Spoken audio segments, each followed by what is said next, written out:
Hi friends, तर आज आपण ना एकदम सोप्या पद्धतीने एकदम झणझणीत अशी ना मेथीची भाजी बनवणार आहोत। तर त्यासाठी बघा इथं एक गड्डी मेथी निवडून घेतलेली आहे। त्यानंतर ना एका भांड्यामध्ये मी पाणी घेतलं, त्यानंतर त्याच्यामध्ये ना मेथी टाकून घेतली आणि स्वच्छ अशी ना मेथी धुवून घेतली, कारण ना थोडासा चिकूल पण जास्त होता मेथीला, त्यामुळं ना मेथी धुवून घेतली आणि एका चाळणीमध्ये पाणी नितळण्यासाठी ठेवून दिली।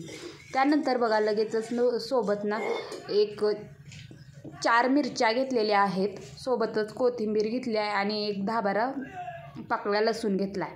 सगळ्यात पहिलं कढई ठेवली, त्याच्यामध्ये ना मिरच्या चांगल्या भाजून घेतल्या। त्यानंतर हिरवी मिरची, जिरे, लसूण, थोडंसं मीठ आणि कोथिंबीर घालून त्याचा ठेचा करून घेतला।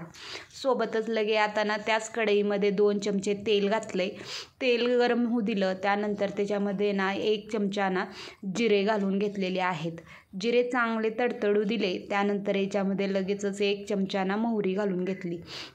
आता जिरे मोहरी चांगली तडतडू द्यायची आहे।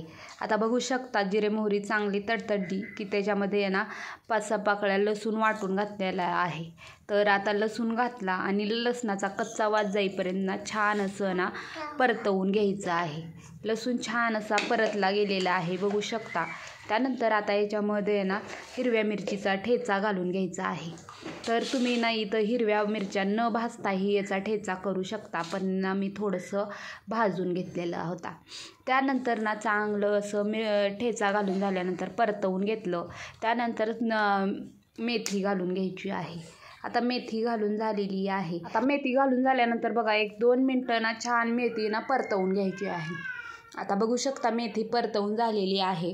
त्यानंतर मी ना चवीनुसार मीठ घालून घेते। आता मीठ घालून झाल्यानंतर चांगलं असं मिक्स करून घेतलं।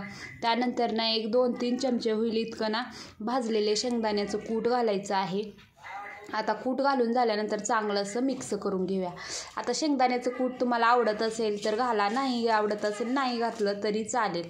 त्यानंतर बघा मिक्स करून घेतली आणि एक 3-4 मिनटं ना आणखीन मेथी शिजवून घेतली आणि 3-4 मिनटानंतर बघू शकता मेथी छान अशी शिजली गेलेली आहे आणि एकदम 5 मिनटामध्ये आपली एकदम सोप्या पद्धतीनं मेथीची भाजी तयार झालेली आहे। या भाजीला तुम्ही भाकरीसोबत, चपातीसोबत, कशासोबतही खाऊ शकता। व्हिडिओ आवडला तर लाईक, कमेंट